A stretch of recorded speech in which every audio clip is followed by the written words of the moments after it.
sa paghaharap muli ng dalawang team sa Sasalay, Misamis Oriental. Ang lulupit ng salitan ng play ng dalawang team. Walang magpapatalo. Tara silipin natin ang kanilang napakalupit na highlights. Sa unang bugto ng laban ay nagsagutan agad ang dalawang elite shooters ng putulan. Parehong nagpaula ng tres.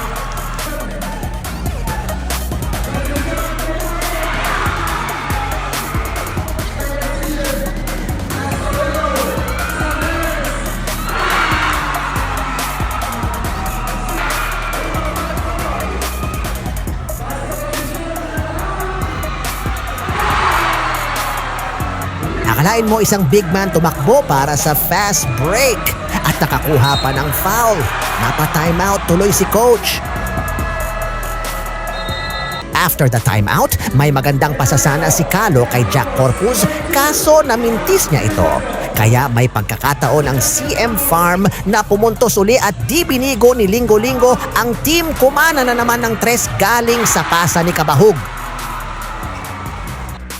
Habang patuloy ang struggle ng Team WB pumuntos, ay kabaliktaran naman ang sa Team CM Farm, parang easy lang sa kanila ang pumuntos.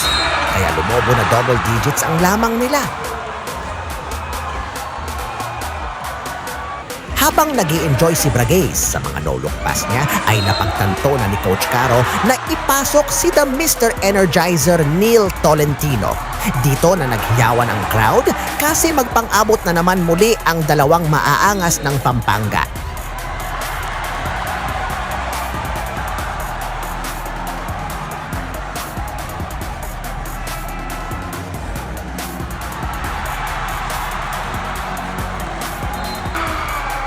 Sa fast break, nakakuha ng N1 play si Braguez at napa-flex pa nga siya dito.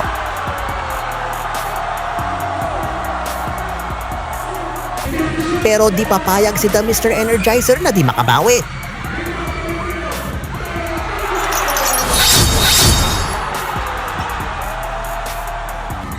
Agad din naman sumagot si Jenmar ng napakalupit na baseline drive.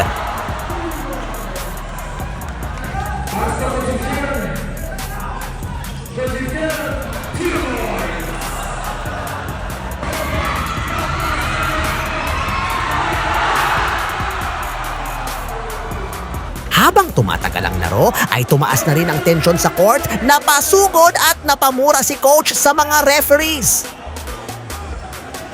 Buti na lang andyan si Emanuela para pakalmahin ang sitwasyon.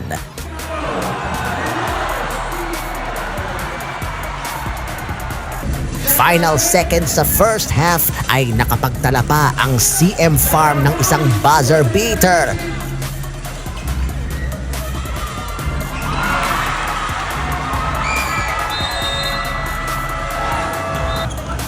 Sa second half ay nag-takeover mode na ang mga star players ng kada teams. Nagpamanas na ng kanilang malulupit na moves.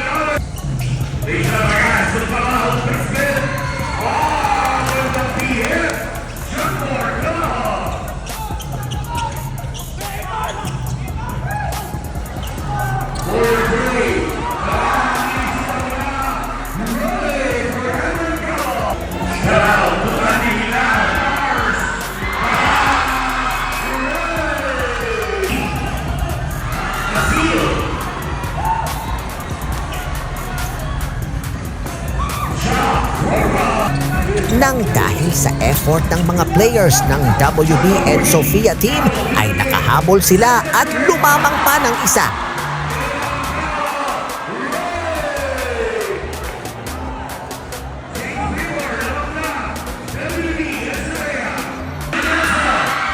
Strong drive finish ni Jenmar Braguez galing sa pasa ni Idol Manzo.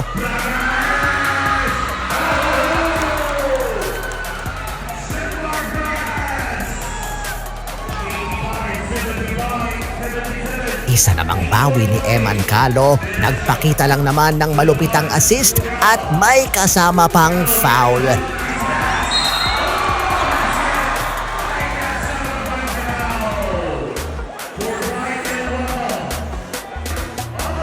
Muling nagkatensyon sa loob ng court at to the rescue na naman ang ate Emanuela ninyo.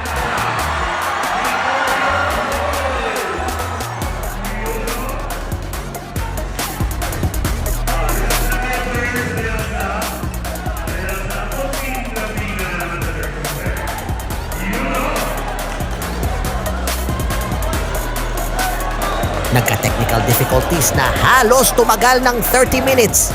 Dito na naputol ang momentum ng Team CM Farm at si Eman Kalo at ang ibang players ng Team WB and Sofia ay nagkaroon ng kumpiyansa sa sarili, naging bangungot sila sa kalaban.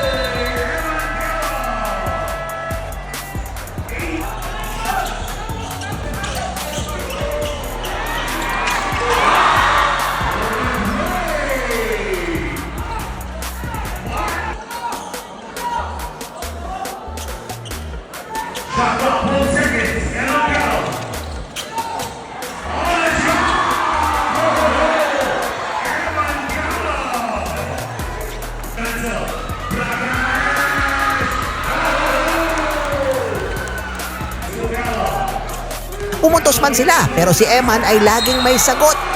Sa final seconds ng fourth quarter, lumamang lang ng 3 points ang Team WB and Sofia.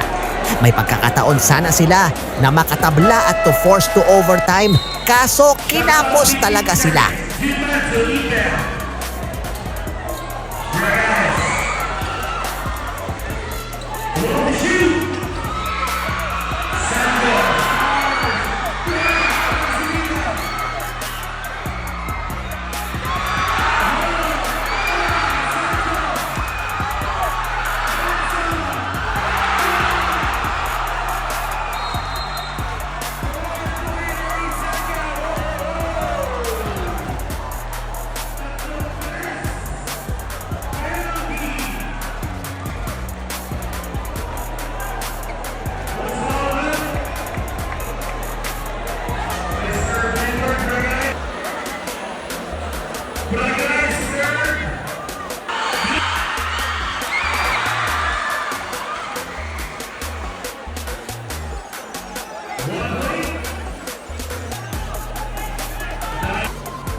Panalo ang Team WB and Sofia sa score na 91-86. Sila na ang champion sa first Salay Misamis Oriental Invitational Basketball Tournament 2026. Congrats sa inyo! Kung umabot man kayo sa part ng video na ito, huwag ninyong kalimutan mag-like, share at mag-follow mga pre.